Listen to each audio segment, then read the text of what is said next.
Welcome back, Geometry. This is Mr. Lamb, and this is now page 4 of the Unit 5 practice test key. Question number 15 still deals with quadrilaterals. Then you'll notice questions 16, 17, and 18 are all review from last unit where we're going to be dealing with some right triangles. So let's take a look at question number 15, the last of the quadrilateral questions. The figure to the right shows parallelogram ABCD with AE equal to 16. It says that it's a parallelogram. So that is going to be one of the keys to figuring out this problem. And it says let BE equal x squared minus 48. So x squared minus 48 is BE, and DE is 2x. It wants us to find the length of those two things. So I know that in all parallelograms, the diagonals bisect each other. So that means BE and ED must be the same. So x squared minus 48 has to be equal to 2x. All right, now this is a quadratic equation. So I'm going to get it set equal to 0. So I'm going to subtract 2x on both sides. So x squared minus 2x minus 48 is equal to 0. And again, I want to get this thing equal to 0 so I can factor it. So when I factor, it's x squared, so that gives me x's in the front. And I'm looking for two numbers that multiply to give me negative 48 and add together to give me negative 2. So if I think about negative 48, I have 1 and 48, I have 2 and 24, I have 3 and 16, I have 4 and 12, I have, start another list here, 6 and 8. Now one of these two numbers has to be negative, so when I multiply them I get a negative 48. And they have to add to give me negative 2. So 6 plus negative 8 would give me negative 2. So I'll add 6 and I'll add negative 8. So I'm going to solve both of these two parentheses, set them equal to 0 and solve them. So x plus 6 has to equal 0, means that x is negative 6. Well, this is a real life picture. This is a distance. So if x is negative 6, DE is negative 12 units long. That does not make sense. I'm going to throw that answer out. I'll try the other one. X minus 8 equals 0. Add 8 to both sides, and x is equal to 8.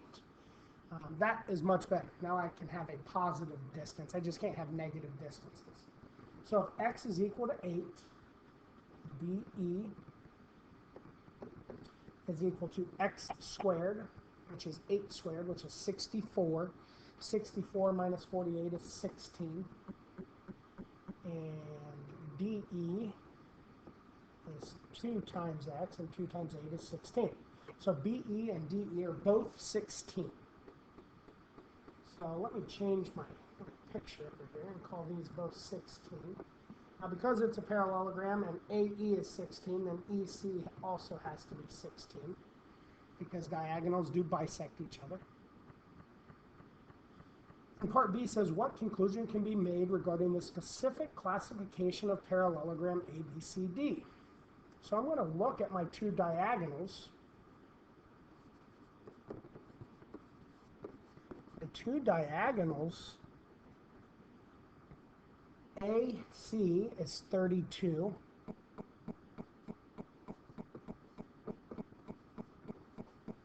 And BD, the other diagonal, is also 32. So if the diagonals are congruent, a quadrilateral that is a parallelogram with congruent diagonals is called a rectangle.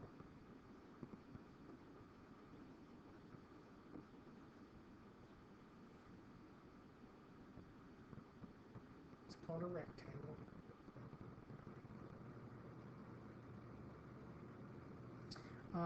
If you want to get a little more specific here, diagonals bisect each other, makes it a parallelogram.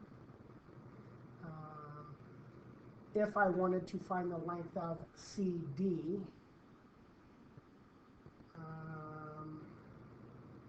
now you know what, I don't know that that's a right angle. I would like to try to get this thing to be a square.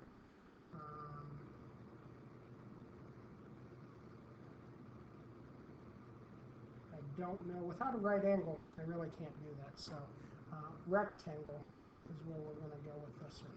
So this is a rectangle. All right, question number 16. This is now review. Now we're back to reviewing some previous content. We're trying to find the missing variable. It says round the answer to the nearest tenth, so we're going to keep 1 decimal point. These are all right triangles, so I'm going to use what we call SOHCAHTOA. These are making sure you remember SOHCAHTOA. So let's take a look at angle 38. So if this is my angle, 38, H is opposite, and 15 is the hypotenuse. So looking at SOHCAHTOA, that means I'm going to use the sine function. So I'm going to say that the sine of 38 degrees is equal to the opposite side, H, divided by the hypotenuse, 15. To solve for H, I multiply both sides by 15. So H is equal to 15 times the sine of 38 degrees. All right, now I'm going to bring up the calculator here because I want you to make sure that you're in degree mode. You have to make sure that you're in degree mode. I do that by clicking the button that says mode. You can see it there in red. When I click on mode, as I look down the left column, I see the fourth line down says radian or degree. Make sure that degree is what is highlighted. And it is. So I can do 15 times the sine of 38 degrees. And it says round to the nearest tenth. So 1 decimal point, that is 9.23. The 3 does not round up my 2, so 9.2 is my final answer. So 9.2 units long. All right, and B, 49 is my angle. The opposite is unknown. X is the adjacent side. 23 is the hypotenuse. So A and H tells me I'm going to use cosine. So the cosine of the angle, cosine of 49 degrees, is equal to the adjacent side, X, over the hypotenuse, 23. Solving for X, very similar to part A here. I'm going to multiply both sides by 23. So X is equal to 23 times the cosine of 49. Go ahead and type that into your calculator as well. 23 times the cosine of 49, rounded to 1 decimal point, is going to be about 15.1. And then part C, if U is my angle, 7 is opposite, 9 is adjacent. So I'm going to be using tangent. So tangent of the angle, tangent of U, is equal to the opposite, 7, over the adjacent, which is 9. Now solving for U, I have to get rid of tan. So I get rid of tan by using the inverse of tangent, which is that tangent with a -1. So that means U is going to equal tangent with the -1 of that fraction, 7 over 9. So let me go to the calculator so you can see me type this in. So second tangent is where that tangent -1 is. All the inverses are second functions. And I'm going to do 7 over 9 in my parentheses. And rounded to 1 decimal point, 37.87. That 7 makes my 8 round up. So 37.9. So U is equal to 37.9 degrees.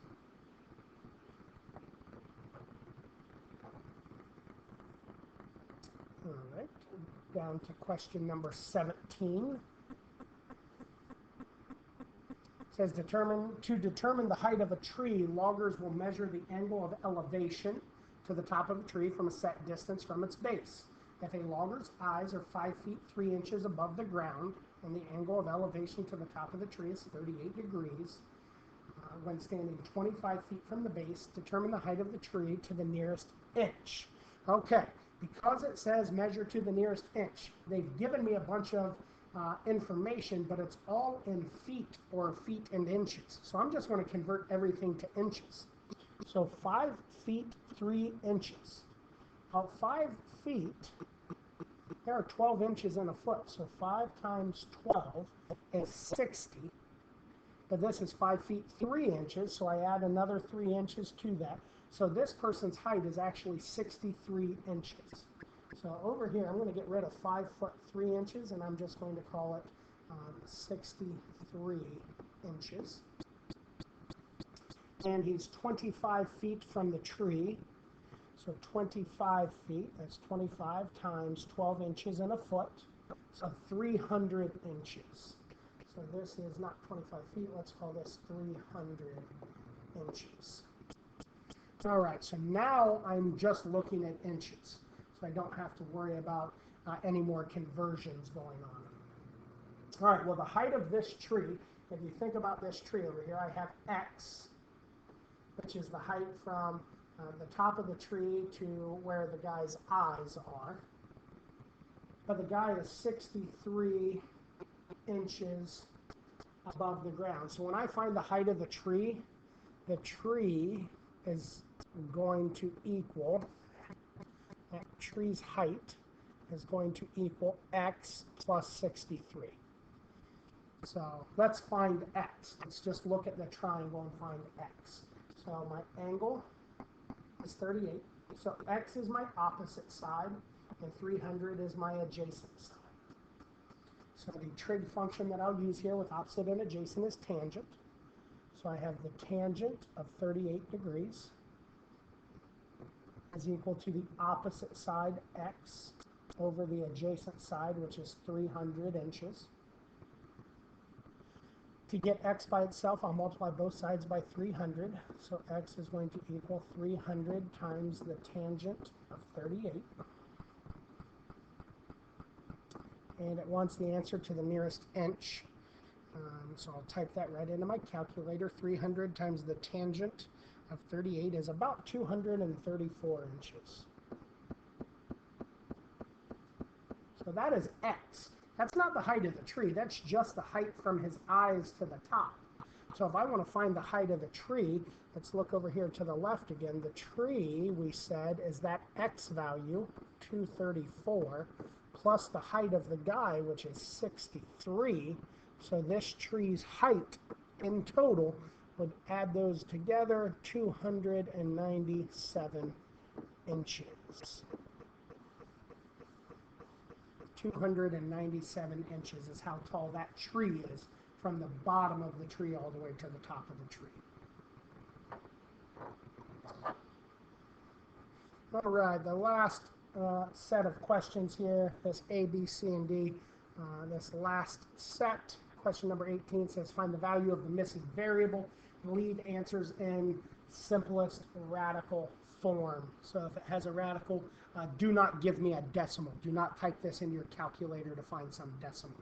These are all special right triangles. So part A, I see that the two legs are the same. That means the two base angles are also the same, so they're both 45s. So this is a 45, 45, 90 triangle. The legs are M, and the hypotenuse is M radical 2. Here's my equation. So M radical 2 is equal to 18. So divide both sides by radical 2. M is equal to 18 over radical 2. I can't leave a radical in my denominator, so I'm going to multiply by the fraction. Radical 2 over radical 2. So that gives me 18 radical 2 on the top. The bottom radical 2 times radical 2 is 2. And how does this simplify? 18 over 2 reduces to 9. And don't forget your radical 2. So this question only has one thing that I have to find. I have to find out what X is. Well, X is equal to whatever the M value is. And I just found that, so X is equal to 9 radical 2. All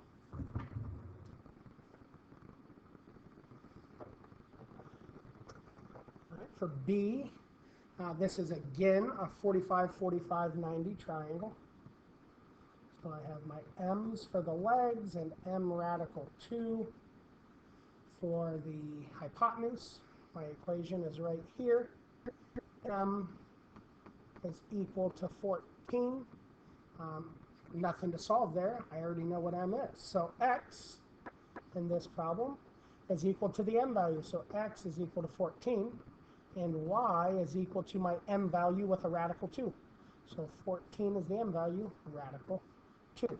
And that is simplified, that is simplest radical form. So that problem is all done. Nothing left to do there.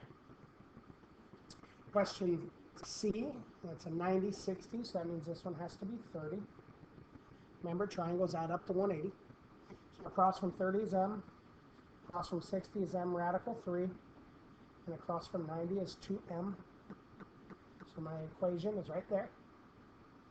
So m radical 3 is equal to 12. Divide both sides by radical 3. I'm not allowed to have a radical on the bottom, so again, I'm going to rationalize, multiply both top and bottom by radical 3 over radical 3. So m in this case is 12 radical 3 over top of radical 3 times radical 3, which is 3. 12 over 3 reduces to 4. So 4 radical 3. That's my m value. That's what m is equal to. So what is x? Well, if I look at my picture, x is equal to m. So x is equal to 4 radical 3. The y value is twice m. So if m is 4 radical 3, if I want to multiply that by 2, 4 radical 3 multiplied by 2 is 8 radical 3. So x is 4 radical 3, y is 8 radical 3. And D, the last one. Again, this is another 30, 60, 90. Across from 30 is still m. Across from 60 is still m radical 3. Across from 90 is still 2m. My equation is 2m is equal to 6. Divided by 2, m is equal to 3. So x value, we see that x is equal to m, so that means x is equal to 3. The y value is equal to m radical 3, so y is equal to 3 radical 3. Hope the videos help. Don't forget, test is Tuesday. If you have any questions, don't hesitate to email me or ask during class. Best of luck as you guys prepare, guys. Good luck.